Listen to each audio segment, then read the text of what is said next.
بسم اللہ الرحمن الرحیم رب زدنی علما ان الحمد لله نحمده ونستعينه ونستغفره ونعوذ بالله من شرور انفسنا ومن سيئات اعمالنا من يهده الله فلا مضل له ومن يضلل فلا هادي له واشهد ان لا اله الا الله وحده لا شريك له واشهد ان محمدا عبده ورسوله فان خير الحديث كتاب الله وخير الهدي هدي محمد صلى الله عليه وسلم وشر الامور محدثاتها وكل محدثة بدعة وكل بدعة ضلالة وكل ضلالة في النار. قال الله تبارك وتعالى في القرآن المجيد والفرقان الحميد بعد أن أقول أعوذ بالله السميع العليم من الشيطان الرجيم من حمزه ونفخه ونفسه. يا أيها الناس اتقوا ربكم الذي خلقكم من نفس واحدة وخلق منها زوجها وبث منهما رجالا كثيرا ونساء واتقوا الله الذي تساءلون به والأرحام إن الله كان عليكم رقيبا. يا أيها الذين آمنوا اتقوا الله حق تقاته ولا تموتن إلا وأنتم مسلمون. يا أيها الذين آمنوا اتقوا الله وقولوا قولا سديدا يصلح لكم أعمالكم ويغفر لكم ذنوبكم ومن يطع الله ورسوله فقد فاز فوزا عظيما. الحمد لله الحمد لله خالق الوجود من العدم الذي علم بالقلم علم الإنسان ما لم يعلم والصلاة والسلام على سيد الأشرف الأنبياء المرسلين نبينا محمد وعلى آله وأصحابه أجمعين. سبحانك لا علم لنا إلا ما علمتنا إنك أنت العليم الحكيم. رب اشرح لي صدري ويسر لي أمري واحلل عقدة من لساني يفقهوا قولي. اما بعد، تمام قسم کی تعریف، کبریائی اور بڑائی اللہ رب العزت کے لیے لائق و زیبا ہے، اور لاکھوں نہیں کروڑ درود و سلام ہو تمام انبیاء اکرام پر، خصوصاً اللہ کے رسول صلی اللہ علیہ وسلم پر۔ امام بخاری رحمہ اللہ کتاب النکاح کے اندر ایک روایت نقل کرتے ہیں کہ خود ام المؤمنین عائشہ رضی اللہ تعالی عنہ بیان کرتی ہے، تزوجها وهي بنت 6 سنين وبنى بها وهي بنت 9 سنين، اور کما قال کہ نبی کریم صلی اللہ علیہ وسلم نے مجھ سے نکاح کیا تو میری عمر 6 سال تھی، اور جب رخصتی ہوئی تو میری عمر 9 سال کی تھی۔ یہ روایت امام بخاری علیہ الرحمہ نے اپنی صحیح کے اندر بیان کیا۔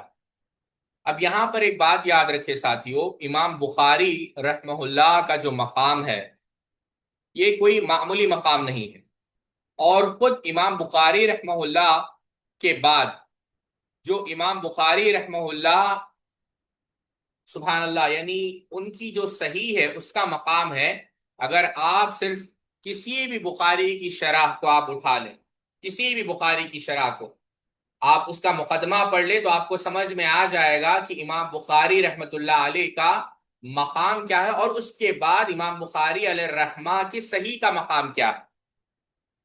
آپ اس سے اندازہ کریں، شاہ ولی اللہ محدث دہلوی رحمہ اللہ نے اور بہت سارے علماء نے یہ بات نقل کی کہ امام بخاری رحمہ اللہ کی صحیح پر سوائے بدعتی کے کوئی اعتراض نہیں کرتا، یعنی امام بخاری رحمہ اللہ کی صحت پر اعتراض کرنا یہ اہل بدعت کی علامات میں سے۔ بلکہ امام جوینی رحمہ اللہ نے تو یہاں تک کہا کہ اگر کوئی شخص یہ کہہ دے کہ اگر بخاری میں ایک روایت بھی ضعیف ہو تو میری بیوی کو طلاق واقع نہیں ہوگی، کیونکہ امام بخاری رحمہ اللہ نے جتنی بھی روایتیں نقل کی ہے وہ صحیح ہے۔ حادی الساری آپ اٹھا کر دیکھیں، تلفظ میں اختلاف ہدا ساری بھی بعد نے کہا۔ امام نووی رحمہ اللہ نے بھی یہی بات کہی کہ امت کا اتفاق ہے کہ اس کے اندر تہذیب الاسماء واللغات آپ اٹھا کر دیکھیں کہ یہ دونوں کتابوں کے اندر، بخاری کے اندر اور مسلم کے اندر، جتنی بھی مرفوع روایتیں ہیں وہ صحیح ہے اور اس کی اتباع کرنا واجب ہے۔ شیخ الاسلام ابن تیمیہ رحمہ اللہ نے مجموع الفتاوی کے اندر یہ دعویٰ کیا کہ آسمان کے نیچے صحیح بخاری سے زیادہ قرآن کے بعد کوئی صحیح ترین کتاب نہیں۔ یہ بات اہل علم کہتے چلے آ رہے ہیں، اور یہ امام بخاری رحمہ اللہ کی شان۔ اب یہاں پر یہ بات کو بھی آپ یاد رکھیں کہ امام بخاری رحمہ اللہ یا امام بخاری رحمہ اللہ کی صحیح بخاری کوئی مذاق نہیں ہے، کوئی کھیل نہیں کہ 1200 سال بعد لوگ آ جائیں جن کو نہ جرح و تعدیل میں مہارت ہے، نہ علل حدیث میں مہارت ہے، نہ اصول سے، نہ قواعد سے، نہ ضوابط سے وہ واقف ہے، اور یہ کہے کہ ہاں بھئی یہ بخاری کی جو روایت ہے وہ ضعیف ہے۔ کیونکہ آپ اس بات کو یاد رکھیں کہ تواتر کے ساتھ درجہ بدرجہ، یوں سمجھے کہ نسل در نسل، سینکڑوں نہیں، ہزاروں نہیں، لاکھوں بلکہ کروڑوں طلباء نے صحیح بخاری کو پڑھا، اور بلکہ ہزاروں علماء نے صحیح بخاری کی شرح لکھی، اور آپ نہیں دیکھیں گے کہ اتنی شروحات موجود ہے اور کسی نے یہ کہا ہو کہ اس پر اعتراض نہیں، ساتھیوں آپ کبھی نہیں دیکھیں گے۔ بلکہ خود ابن عبد البر رحمہ اللہ، جو بہت بڑے عالم دین ہے، التمہید لما فی المعطا من المعانی والاسانید، اس کے اندر آپ نے یہ بات لکھی ہے کہ اللہ کے رسول صلی اللہ علیہ وسلم کا جو نکاح ہوا ام المؤمنین عائشہ صدیقہ رضی اللہ تعالی عنہا سے، یاد رکھیں اس بات کو، الاستیاب بھی آپ اٹھا کر دیکھیں، انہوں نے کہا کہ اس میں مجھے پتا ہی نہیں کہ کسی عالم نے اس مسئلے میں اختلاف کیا۔ ابن کثیر رحمت اللہ علیہ نے بھی السیرہ النبویہ کے اندر یہی بات لکھی کہ یہ کوئی مختلفی مسئلہ ہے ہی نہیں، اس کے اندر کوئی اختلاف ہے ہی نہیں۔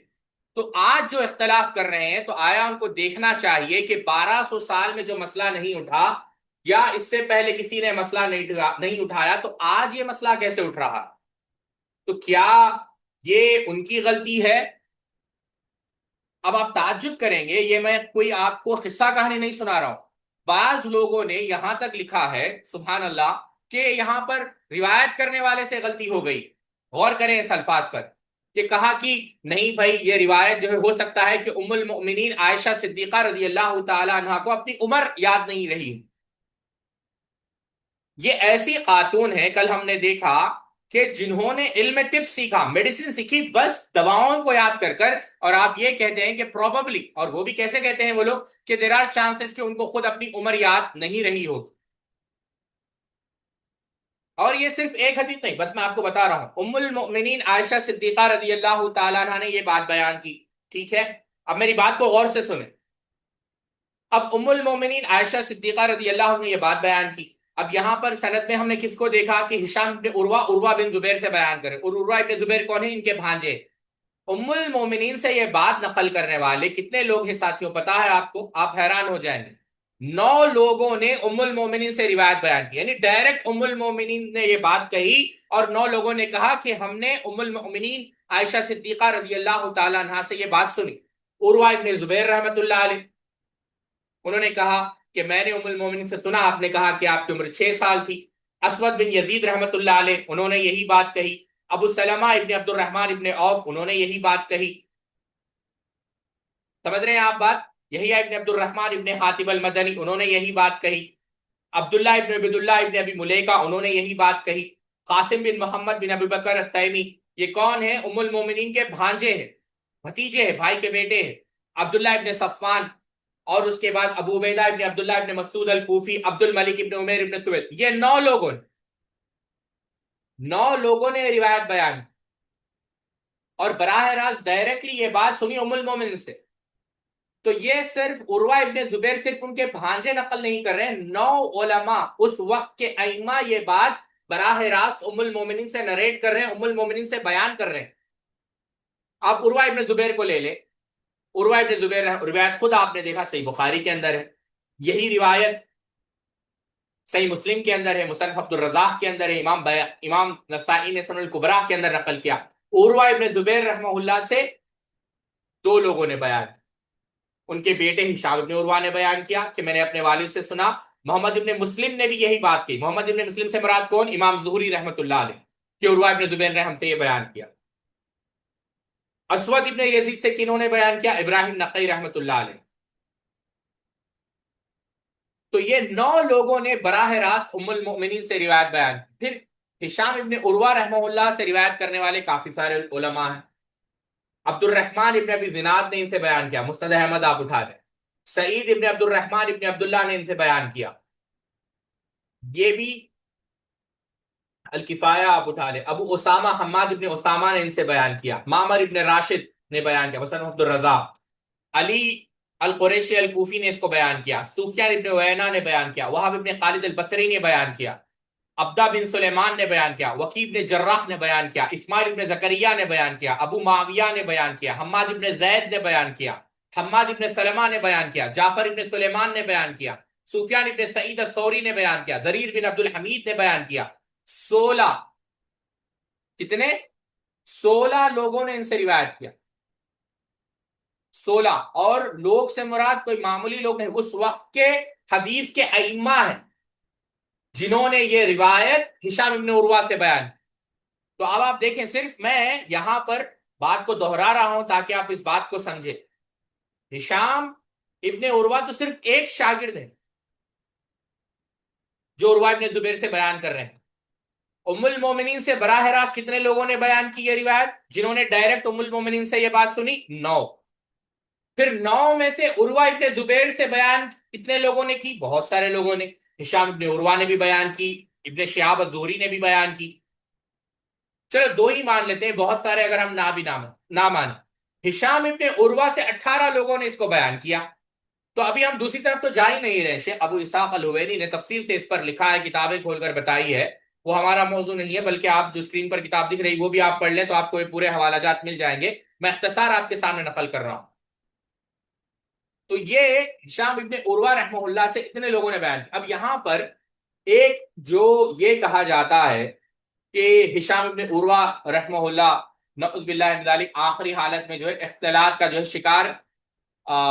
شکار ہو گئے تھے، یعنی ان کا جو میموری تھا وہ خراب ہو گیا تھا، اس وجہ سے جو ہے ان کی روایت مردود ہے۔ بعض منکرین حدیث نے یہ بات کہی، لیکن امام ذہبی رحمہ اللہ نے کہا کہ یہ بات غلط ہے، وہ کبھی اختلاط کا شکار نہیں ہو۔ اور ہشام ابن عروہ وہ اصل میں یہ کہتے ہیں کہ ہشام ابن عروہ جب مدینہ میں تھے تو ٹھیک تھے، لیکن جب وہ کوفہ چلے گئے، عراق چلے گئے، تو تب ان کی جو روایتیں ہیں وہ روایت صحیح نہیں، یہ اعتراض کرتے ہیں۔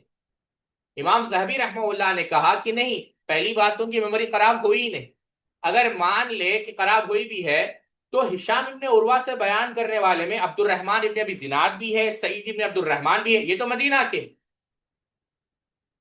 تو پھر ان کے بارے میں آپ کیا کہیں؟ اب یہ بھی کوئی دلیل موجود نہیں ہے کہ ہشام ابن عروہ نے روایت مدینہ میں بیان نہیں، صرف عراق میں بیان کی۔ اور یہاں پر بھی یاد رکھیں کہ اگر آپ ہشام ابن عروہ پر جرا کر بھی رہے ہیں تو ہشام ابن عروہ منفرد تھوڑی ہے، is not alone in narrating this narration۔ امام زہری رحمہ اللہ نے بھی اس کو بیان کیا، اور عروہ ابن زبیر بھی جو ہے اس میں کیا کہتے ہیں، منفرد نہیں۔ عروہ ابن زبیر کے علاوہ اور 8 لوگوں نے ام المومنین سے براہ راست یعنی ڈائریکٹلی یہ روایت بیان کی۔ یہی وجہ ہے امام بخاری رحمہ اللہ نے اس روایت کو صحیح قرار دیا، امام مسلم رحمہ اللہ نے اس روایت کو صحیح قرار دیا، امام سفیان ابن عیینہ رحمہ اللہ نے اس روایت کو صحیح قرار دیا، ابن حبان رحمہ اللہ نے صحیح ابن حبان کے اندر اس روایت کو صحیح قرار دیا، امام الجارود نے المنتخا کے اندر اس روایت کو صحیح قرار دیا، امام ابو عوانہ الاسفرائینی رحمہ اللہ نے اس روایت کو صحیح قرار دیا، امام حاکم نے مستدرک کے اندر اس روایت کو صحیح قرار دیا، امام ذہبی نے تلخیص کے اندر اس روایت کو صحیح قرار دیا، امام بغوی نے شرح السنہ کے اندر اس روایت کو صحیح قرار دیا، ابو نعیم الاصبہانی رحمہ اللہ نے اس روایت کو صحیح قرار دیا۔ یہ حدیث یعنی کثیر تعداد میں روایت موجود ہے، آپ کہیں بھی آپ کون سی بھی حدیث کی کتاب اٹھا کر دیکھ لیں گے آپ کو یہ بات مل جائے گی کہ محدثین نے اس روایت کو صحیح قرار دیا، اور تابعین نے باضابطہ کہا کہ اب تابعین کو بھی اٹھا لیں، ابو سلمہ ابن عبد الرحمن ابن عوف جیسے 4 ائمہ فقہاء سبع ہم نے مستقل ان کی زندگی پر درس دیا، وہ اس بات کو تسلیم کرتے ہیں کہ نکاح 6 سال کی عمر میں ہوا اور 9 سال کی عمر میں رخصتی ہوئی۔ یحییٰ ابن عبد الرحمن اس بات کا اعتراف کرتے ہیں، ابن ابی ملیکہ اس بات کا اعتراف کرتے ہیں، ابن شہاب الزہری اس بات کا اعتراف کرتے ہیں، بلکہ ابن کثیر رحمہ اللہ نے البدایہ والنہایہ میں تو اس پر اجماع نقل کیا، اس پر اجماع نقل کیا ہے کہ ام المؤمنین عائشہ صدیقہ رضی اللہ تعالی عنہا کی عمر 6 سال تھی اور جو رخصتی ہوئی وہ 9 سال۔ واضح یہاں تک سمجھ گئے آپ لوگ؟ اب یہاں پر دیکھیں ساتھیوں، ان باتوں پر اگر ہم غور کریں تو پہلی چیز تو یہ مسئلہ ہے کہ امت کا اجماع ہے ان 2 کتابوں پر کہ یہ سب سے صحیح ترین کتاب ہے، جیسا ہم نے دیکھا کہ امام نووی رحمہ اللہ نے، شیخ الاسلام نے تیمیہ رحمہ اللہ نے، واضح ان کے اقوال سے، بلکہ بہت سارے محدثین نے یہ بات بیان کی کہ جو صحیح بخاری کے اندر جو روایتیں ہیں وہ صحیح ہے۔ دوسری بات، اس میں جو الجھن ہوتی ہے کہ اللہ کے رسول صلی اللہ علیہ وسلم سے اللہ کے رسول صلی اللہ علیہ وسلم نے نکاح کیا، تو یہ بھی بات یاد رکھیں ساتھیوں کہ اللہ کے رسول صلی اللہ علیہ وسلم کا کوئی عمل اپنی طرف سے نہیں، وما ينطق عن الهوى ان هو الا وحی یوحی، اور آپ جانتے ہیں ہم نے تفصیل سے اس بات کو بیان کیا کہ اللہ کے رسول صلی اللہ علیہ وسلم کو صحیح بخاری کی روایت کے مطابق 2 بار اور صحیح مسلم کی روایت کے مطابق 3 بار ام المؤمنین عائشہ صدیقہ رضی اللہ تعالی عنہا کو خواب میں دکھایا گیا۔ یہ بھی اس بات کی دلیل ہے کہ آپ نے جو نکاح کیا وہ اللہ کے حکم سے کیا۔ ایک اور بات جو یہاں پر آپ کو یاد رکھنی ہے وہ یہ ہے کہ اللہ کے رسول صلی اللہ علیہ وسلم نے نکاح کیا ام المؤمنین عائشہ صدیقہ رضی اللہ تعالی عنہا سے۔ اب نہ ام المؤمنین کو اعتراض ہے، نہ سیدنا ابو بکر کو اعتراض ہے، نہ کس کو اعتراض ہے، ام رومن رضی اللہ تعالی عنہا کو اعتراض ہے۔ اور آپ دیکھیں گے کہ روح زمین پر جتنی بہترین ازواجی زندگی اللہ کے رسول صلی اللہ علیہ وسلم نے اور ام المؤمنین عائشہ صدیقہ رضی اللہ تعالی عنہا نے گزاری، اس کی نظیر نہیں ملتی۔ بلکہ آپ جانتے ہیں ایک معروف روایت جو صحیح ابن حبان میں ہے، ام المؤمنین عائشہ صدیقہ نے پوچھا رضی اللہ تعالی عنہا کہ مجھے کنیت نہیں ہے، یعنی کیونکہ اولاد نہیں تھی، کنیت نہیں ہے، تو اللہ کے رسول نے کہا کہ آپ کی جو کنیت ہے وہ کیا ہے؟ آپ کی جو کنیت ہے وہ یہ ہے ام عبداللہ۔ تو سبحان اللہ، یعنی اتنی بہترین زندگی آپ لوگوں نے گزاری، تو نہ جس سے نکاح ہو رہا ہے ان کو اعتراض ہے، نہ ان کے والدین کو اعتراض ہے، تو پھر آج کے لوگ کون ہیں جو اعتراض کر رہے ہیں؟ آپ سمجھیں اس بات کو۔ سب سے پہلی بات تو یہ ہے جو آپ لوگوں کو یاد رکھنی چاہیے کہ یہ جو نکاح ہوا ہے وہ اللہ کے حکم سے ہوا، اور اللہ کے رسول صلی اللہ علیہ وسلم کوئی معمولی ہستی نہیں، آپ اسوا ہے۔ اور یہی وجہ ہے، یاد رکھیں آپ، شریعت کا دفاع کرنا اور اللہ کے رسول صلی اللہ علیہ وسلم کا دفاع کرنا یہ ہماری ذمہ داری ہے ساتھ،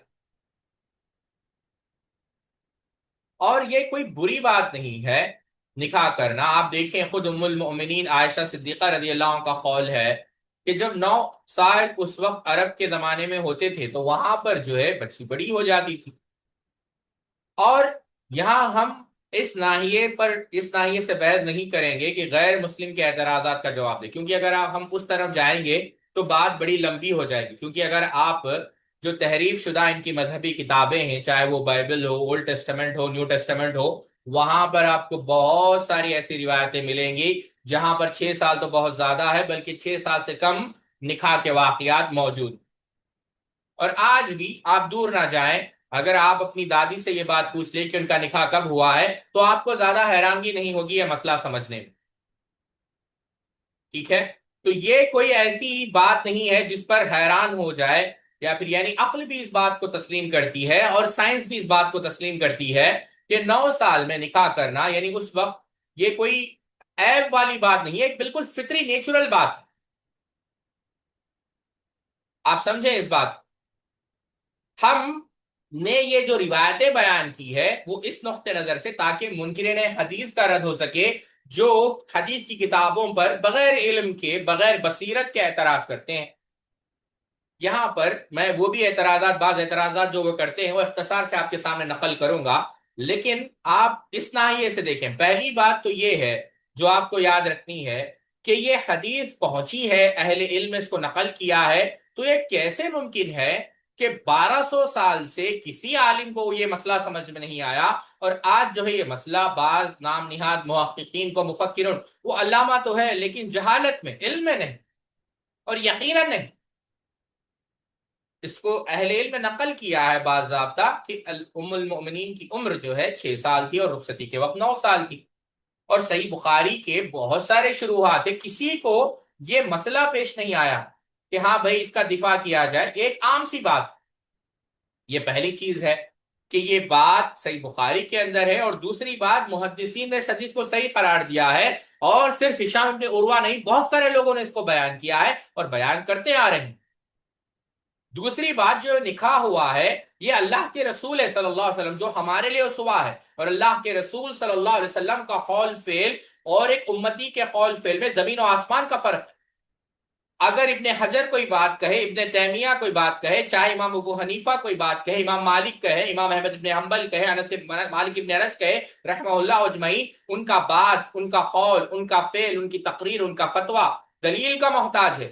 لیکن اللہ کے رسول صلی اللہ علیہ وسلم ایسی ذات ہے کہ آپ کا قول خود دلیل ہے، آپ کا فعل خود دلیل ہے، آپ کی خاموشی خود دلیل ہے۔ تو اللہ کے رسول صلی اللہ علیہ وسلم پر سوال نہیں کیا جا سکتا، کیونکہ اللہ کے رسول صلی اللہ علیہ وسلم جو عمل کر رہے ہیں وہ اللہ کے حکم سے کر رہے ہیں۔ نطق کہتے ہیں ہونٹ کو ہلانے کو۔ مفسرین اعظام نے لکھا ہے کہ اللہ کے رسول صلی اللہ علیہ وسلم، جو اہل سنت والجماعت کا عقیدہ ہے عصمت انبیاء کا، ہونٹ بھی ہلاتے تھے تو اللہ کے حکم سے ہلاتے تھے۔ تو یہ جو نکاح ہوا ہے یہ اللہ کے حکم سے ہوا۔ اور تیسری بات، یہ بات نہ عقل کے خلاف ہے نہ نقل کے۔ آپ عقل سے دیکھیں، آپ امام شافعی رحمہ اللہ کو اٹھا لیں۔ امام ذہبی خود سیر اعلام النبلاء کے اندر لکھتے ہیں، امام شافعی کہتے ہیں میں یمن میں تھا اور میں نے بہت ساری لڑکیوں کو دیکھا جو 9 سال کی عمر میں تھی، اور وہ ہمارے پاس مخصوص مسائل جو یعنی وہ بڑی ہو چکی تھی۔ امام شافعی رحمہ اللہ یہی بیان کرتے ہیں۔ امام شافعی نے ایک واقعہ لکھا ہے جس کو امام بہقی نے سنن الکبریٰ کے اندر نقل کیا ہے، ایک عجیب واقعہ۔ کہتے ہیں کہ میں جب سنا میں تھا، سنا جو یمن کا دارالخلافہ ہے، کیپٹل ہے، میں نے ایک دادی کو دیکھا، اور اس دادی کی عمر تھی 20 سال، یعنی 21 سال۔ تو وہ کہتی ہیں کہ وہ کہتے ہیں امام شافعی کہ ان کا نکاح 9 سال میں ہوا، ان کو بیٹی 10 سال میں ہوئی، پھر اس بیٹی کا بھی نکاح 9 سال میں ہو، ان کو پھر بیٹا یا بیٹی کو چھوٹ، یعنی 21 سال میں وہ دادی بن گئی۔ امام نے جوزی رحمہ اللہ نے عباد ابن عباد المحلبی سے یہی بات بیان کی، اور جیسا میں نے کہا کہ آپ دور نہ جائیں، خود اپنے دادی سے پوچھ لیں تو آپ کو یہ بات جو ہے مل جائے گی۔ ان کی شادی جو ہے کتنی عمر میں ہوئی، آپ جائیں تو آج بھی یہ کوئی بڑی بات نہیں ہے، وہ کہیں گے کہ ہاں 12-13 سال میں ہمارا نکاح ہو گیا۔ اور یہاں پر ایک بات یاد رکھیں، صرف یہ اللہ کے رسول صلی اللہ علیہ وسلم کے آپ، کیونکہ ہم پڑھتے نہیں، اصل چیز یہ ہے عبداللہ ابن عامر جو ہے، جو عامر بن قریظ ایک صحابی ہے، ان کا جو نکاح ہوا وہ 12 سال میں ہوا۔ معاویہ رضی اللہ تعالی عنہ، ان کی جو بیٹی تھی ہند، انہوں نے نکاح کیا عبداللہ ابن عامر سے، اور ہند ان کی جو عمر تھی وہ 9 سال تھی۔ امام نے عساکر نے تاریخ دمشق میں نقل کیا۔ عروہ ابن زبیر عروہ ابن زبیر، جو زبیر رضی اللہ تعالی کے بیٹے ہیں، اسما رضی اللہ عنہ کے بیٹے ہیں،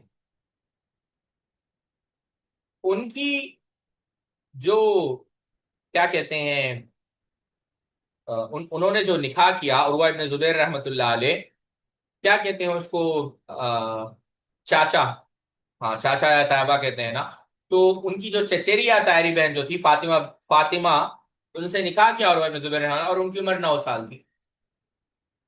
مفتی سعید خان کی کتاب ہے کمسین بچیوں کی شادیاں، آپ کو اس میں بہت سارے مثالیں مل جائیں گی۔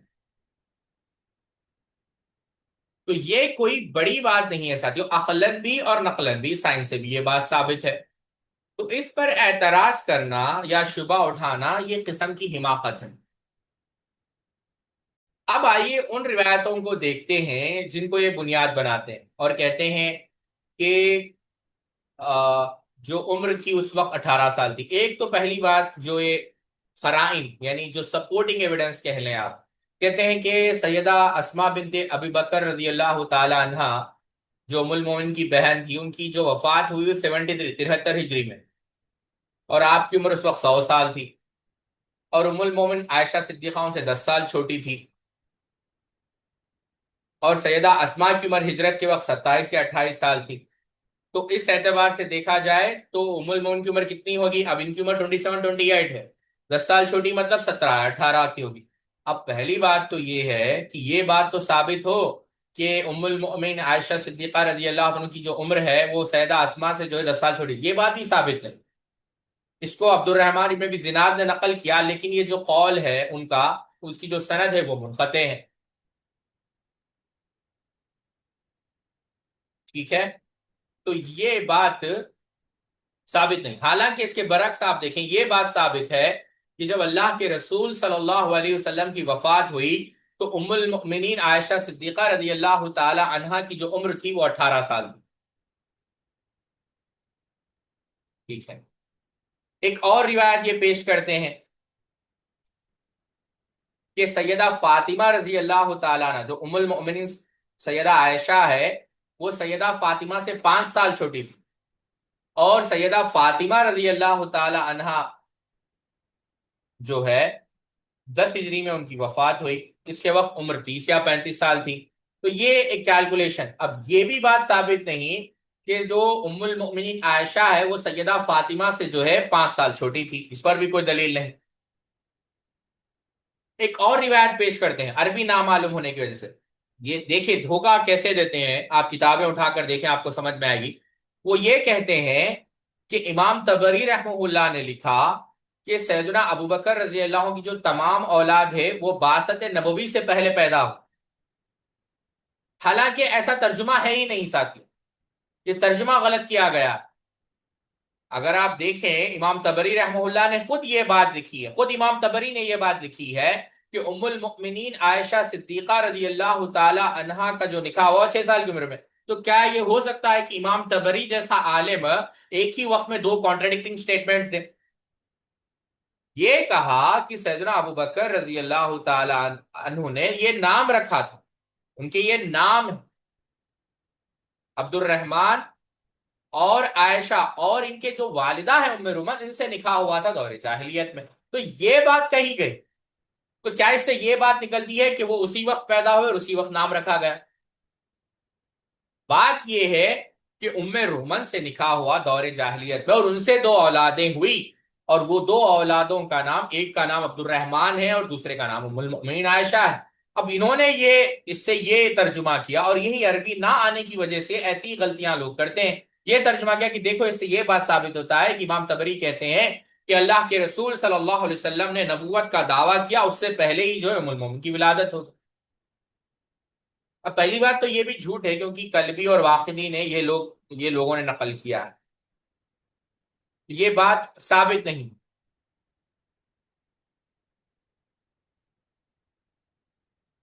ایک روایت، ایک اعتراض یہ کرتے ہیں کہ امام بخاری سے غلطی ہوئی۔ ٹھیک ہے، تو پھر امام بخاری رحمہ اللہ سے پہلے اگر مان لیں، اگر اس کو بھی مان لیں، غور سے سمجھے ساتھیوں میری بات، میں آپ کو موٹی موٹی باتیں سمجھا رہا ہوں، خلاصہ رکھ رہا ہوں، اللہ کرے کہ آپ کو یہ باتیں سمجھ میں آئیں۔ مان لیں امام بخاری سے پہلے ان کے استاد امام نبی شیبہ نے بھی اس کو لکھا۔ امام بخاری کے استاد، یہ حدیث کی کتابیں آج موجود ہیں، آپ انٹرنیٹ پر جائیں آپ کو ترجمے کے ساتھ بھی مل جائیں گے۔ امام بخاری کے استاد ابن ابی شیبہ رحمہ اللہ کی مصنف چھپی ہے، اس کے اندر بھی روایت موجود ہے۔ امام بخاری کے استاد عبداللہ ابن زبیر الحمیدی کی مسند حمیدی وہ بھی چھپی ہے، سنن سعید ابن منصور چھپی ہے، مسند اسحاق ابن راہویہ چھپی ہے، مسند احمد چھپی ہے۔ ان تمام حدیث کی کتابوں میں روایت موجود ہے۔ کیا امام بخاری کے ان تمام اساتذہ سے غلطی ہو گئی روایت بیان کرنے میں؟